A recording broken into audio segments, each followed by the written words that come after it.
Yo me imagino que la gente, este tema que vamos a tocar ahora, para mucha gente lo va a recordar porque fue un tema y ha sido y sigue siendo un tema terrorífico de alguna manera, ¿no? Hubo un crimen en San Juan de la Rambla, ¿no? Y recuerdan el caso de Marisa Hernández. Bueno, pues ese caso, que ya está a punto de cumplirse, yo creo que casi los 20 años, ahora de eso vamos a hablar con un portavoz familiar, con Ángel Beltrán, que nos va a comentar todo el tema, porque, ¿por qué? Porque no se ha esclarecido. Son 20 años en la que por lo visto, la gente sabe quién es el autor, pero el tiempo pasa y por unas circunstancias y por otras está a punto de llegar a prescribir el caso, ¿no? Y bueno, Ángel, Ángel Beltrán, como antes le comentaba, y sus familiares, pues imagínense ustedes la situación, ¿no? Vamos a hablar con Ángel, que vamos a recordar tristemente lo que ocurrió y lo que pasó. Ángel, buenos días. Hola, muy buenos días, Javier. ¿Qué ¿Qué tal? tal? Ángel, está a punto de... Yo decía que hace ya 20 años, ¿cómo pasa el tiempo, no? ¿Cómo Sí, muy pasa el rápido. tiempo? ¿Pero cómo es posible? Y qué... Ángel, ponnos en contexto. ¿Qué pasó con Ana, con Marisa Hernández? ¿Cómo fue?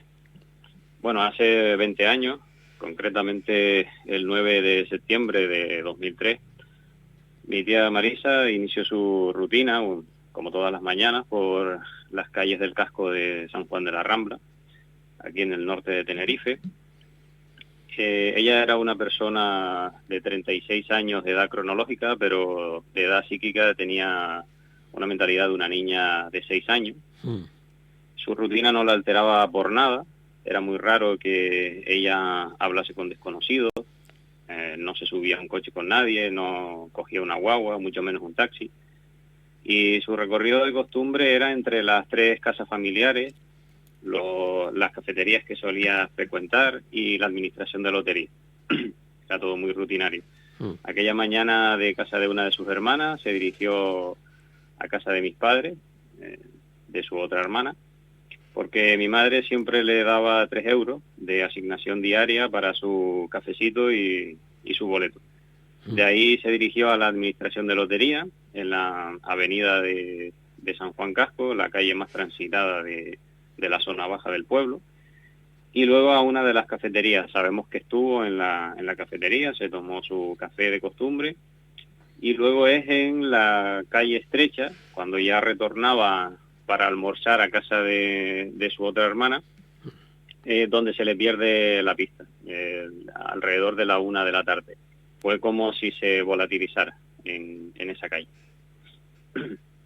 Luego los familiares iniciamos una búsqueda alrededor de las 5 de la tarde. No la echamos de menos hasta esa hora porque ella tenía por costumbre almorzar en la casa que hubiese de comer lo que a ella más le gustaba, ¿no? Era una niña en todos los sentidos y era selectiva en ese aspecto. Luego pasaron las horas, las 6, las 7, las 8, las 9, cayó la noche y ya nos pusimos en lo peor. Nos dirigimos al cuartel de la Guardia Civil, aquí en Ico de los Vinos, en el Paseo de la Centinela, para poner la denuncia y explicarle la situación de mi tía Marisa, su discapacidad, etcétera. Y comenzó el operativo de búsqueda oficial esa madrugada. 2 días más tarde, el cuerpo de mi tía Marisa aparece flotando en la costa de Las Aguas, un barrio costero de aquí de San Juan de la Rambla, y el sábado 13 de septiembre de 2003 fue su entierro. Tiempo después, otra joven discapacitada del municipio también señaló a un joven, también residente aquí en San Juan Casco, como principal autor de los hechos, pero los posteriores cambios en la declaración, sumado a la falta de otras pruebas, pues restaron credibilidad y la jueza tuvo que poner a este joven, que por aquel entonces tenía 28 años, en libertad. A partir de ahí la familia inicia una etapa diferente en esta investigación y se centra en unos análisis de ADN que a día de hoy no han sido fructíferos. En aquella época se efectuaron análisis de ADN. En el cuerpo de mi tía Marisa se hallaron alrededor de unas 200 pesquisas, pero solo se llegaron a analizar entre 18 o 20 muestras, un porcentaje muy bajo, y con las técnicas del momento, es decir, técnicas de principio de los 2000. Estos análisis se realizarían pues alrededor de 2003, 2004. Y lo que la familia pidió durante años fue que se repitiesen esos análisis de ADN, y con el tiempo la familia pagó a un experto, a un doctor en genética forense de la Universidad de Las Palmas de Gran Canaria, José Pestano, y en este informe este doctor en genética forense decía que efectivamente con los años la ciencia, la tecnología avanza y existían nuevas técnicas capaces de arrojar luz sobre el caso, debido a que antiguamente no se podía extraer el ADN mitocondrial, esto es los pelos que no tienen raíz, y hoy en día sí se puede extraer ese tipo de ADN.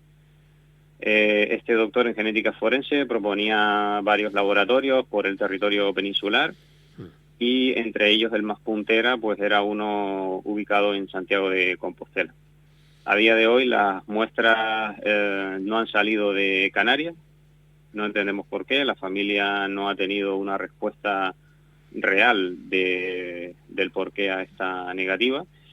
Y ya llegados a este punto y la cantidad de años que han pasado, las diferentes manifestaciones, la familia, recordemos que cambiamos de abogado, tuvimos un abogado asignado por el ayuntamiento, que en 6 años pues llamó a la entonces portavoz de la familia, Dolores Velázquez,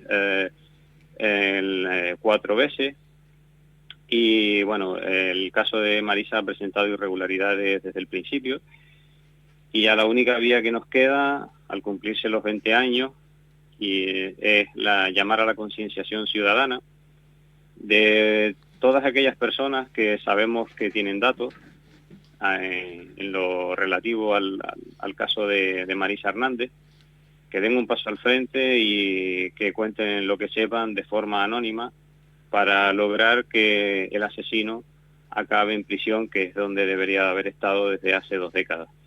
Hoy en día, al cumplirse 20 años, el crimen, cabe destacar que no ha prescrito todavía, tenemos tiempo, pero al cumplirse los 20 años, los cómplices no serán juzgados, no caerá sobre ellos el peso de la ley, pero sí sobre la persona que le quitó la vida a mi tía Marisa.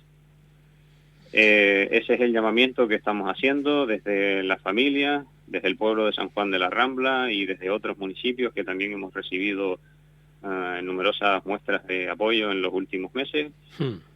Y para ello hay un cartel diseñado por el criminólogo Félix Ríos Abreu, en el que hay un número de teléfono, y es el siguiente, el 635 98 25 66, y un email que es luchacontraelcrimen@gmail.com, donde esas personas que sabemos que tienen datos del caso de mi tía Marisa y que con esos datos se puede resolver el caso, pueden verter esa información ahí de forma anónima.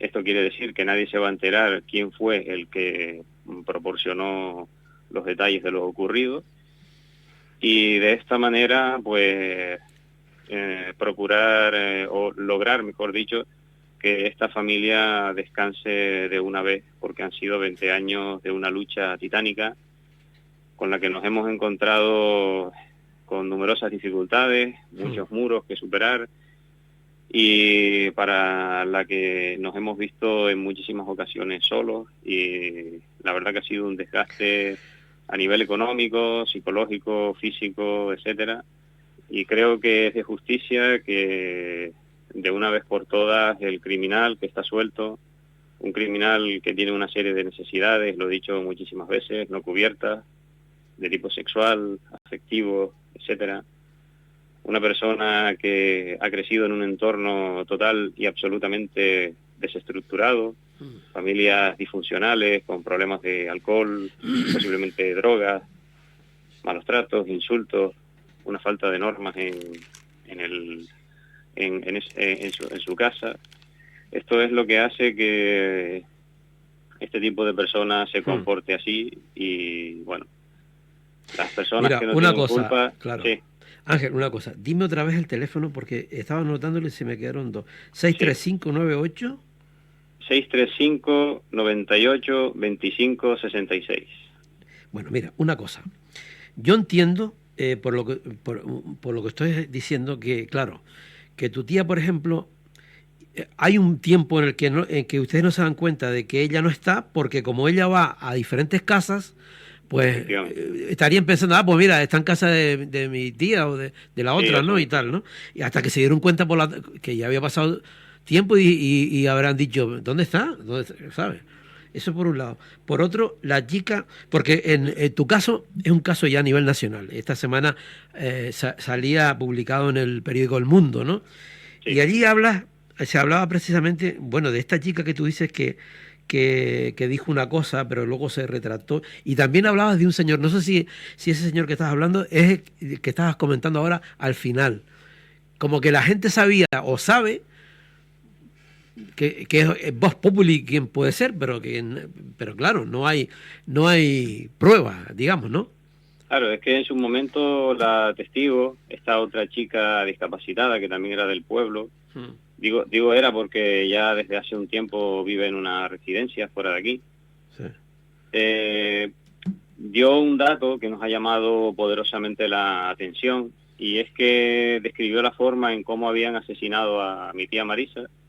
Ella dijo que la habían asesinado por sofocación, y este dato lo dio antes de que saliera el informe de la autopsia. ¿Y él estaba presente con tu tía? Eso es algo a lo que luego las posteriores declaraciones de esta chica, los cambios de versión, es lo que hizo que en su momento restara credibilidad. Ya. Pero claro, sí. el dato está ahí, y es algo que nos ha llamado la atención desde el principio, cómo sabía de todas las formas posibles que hay de asesinar a una persona, cómo alguien con esa discapacidad, porque ella es discapacitada psíquica también, no tanto como mi tía, pero tiene una discapacidad psíquica importante. Bueno, en este caso, si no era tanto, pues más consciente era, digamos, ¿no? Sí. Más cercano a la... Sí, ya. Efectivamente, sí. ¿Y por qué dices que los cómplices ahora, digamos, como que el tema ha cambiado con respecto al tiempo? Sí, pues al cumplirse los 20 años, la acción judicial no cae sobre los cómplices, digamos, sobre los que tuvieron participación de forma, vamos a decir, más indirecta en el crimen. Sí. Como por ejemplo para trasladar el cuerpo desde la zona donde estaba y tirarlo al mar.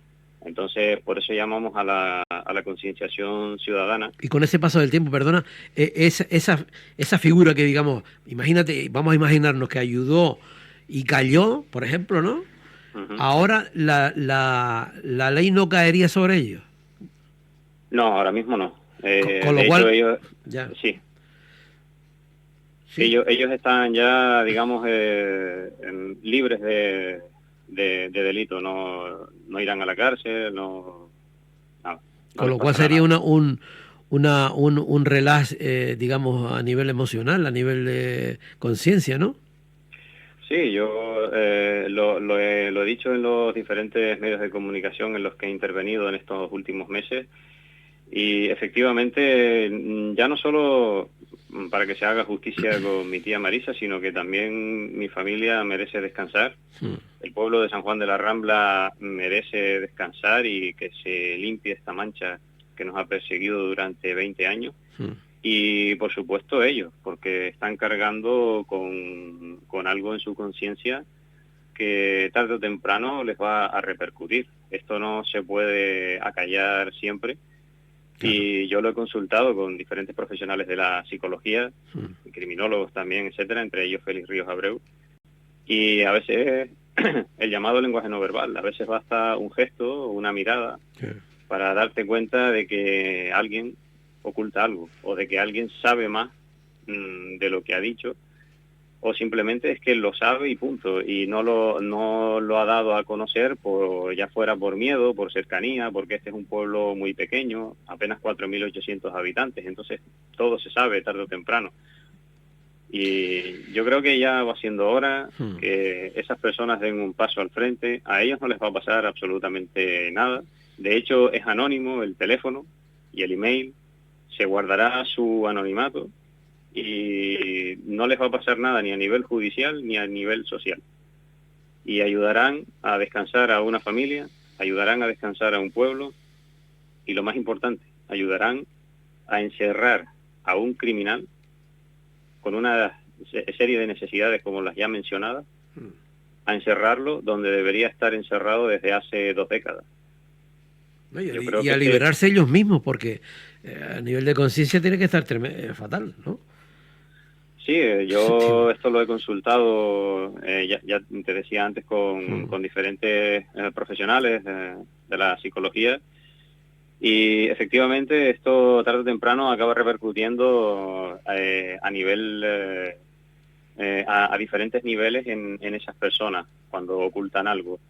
Ya no solo a nivel emocional, sino, por ejemplo, en una relación de pareja, en relaciones familiares, amistades, y ya con el tiempo, y lo más notorio es a nivel físico, como por ejemplo alguien que tenga una pérdida de peso considerable de la noche a la mañana y no tiene ningún tipo de patología, por ejemplo. Son respuestas que tarde o temprano el cuerpo es el que avisa y es el que dice, oye, pues mira, llegué hasta aquí y a ver si pones una solución, porque al final vamos a colapsar, estamos a punto de estallar, y eso ocurre. Todo el mundo sabe esa persona de la que tú hablas, o de la que comentas. Me imagino que será Voz Populi ahí en San Juan de la Rama. ¿Cómo sigue viviendo esa persona ahí? ¿Cómo durante 20 años se ha podido mantener eso así? Pues Bueno, me imagino que habrá una presión, ¿no?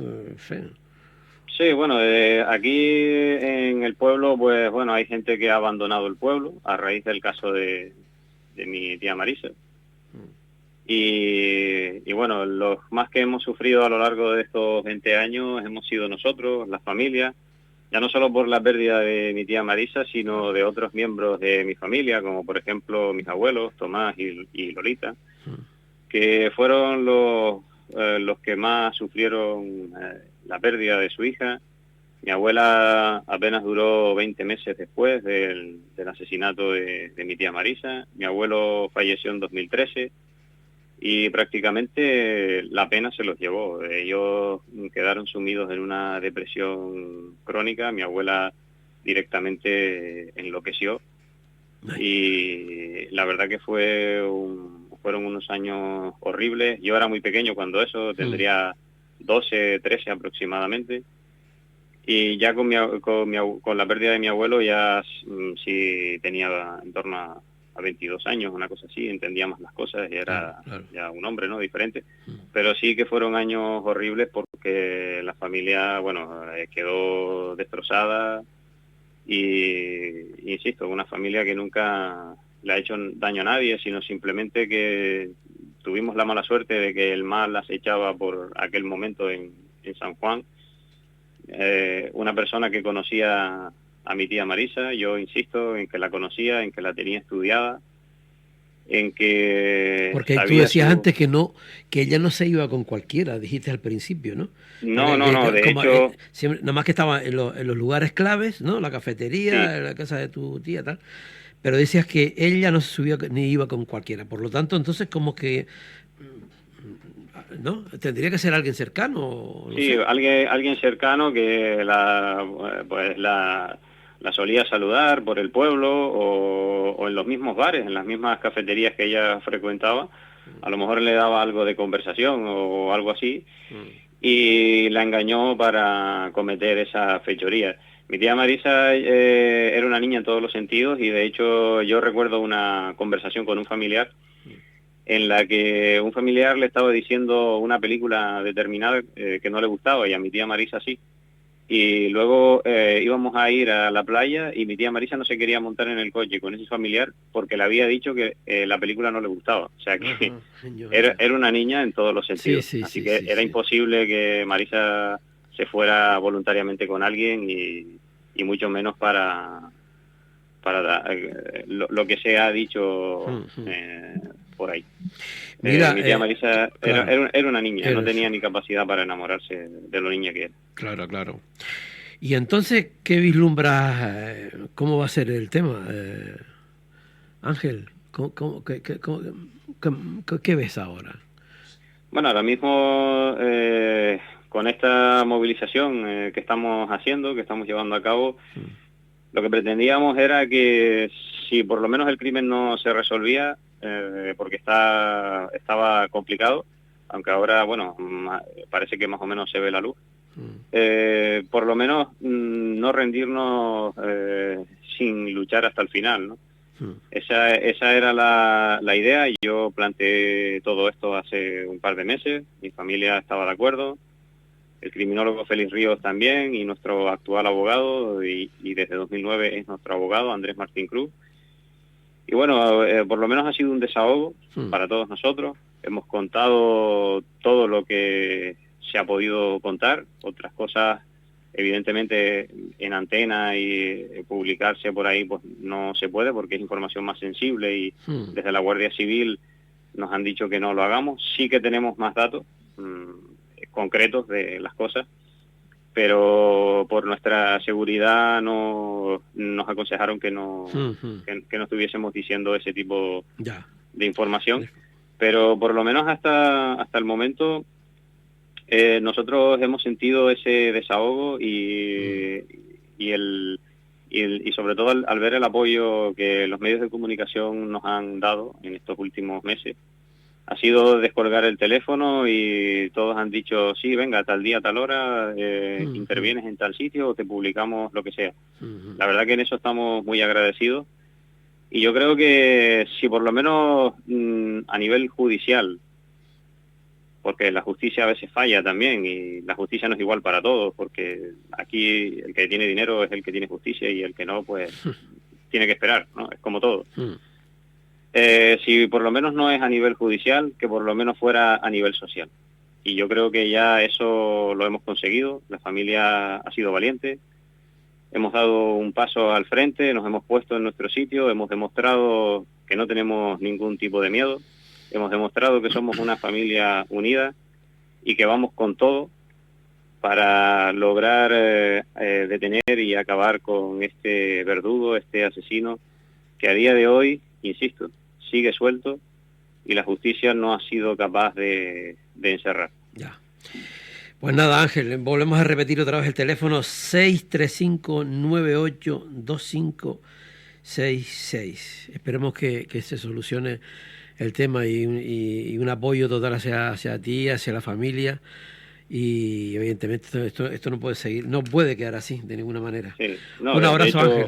Vale, muchas gracias. Sí me gustaría decir una última cosa, que de hecho tenemos pensadas nuevas actuaciones ya a nivel de la política local.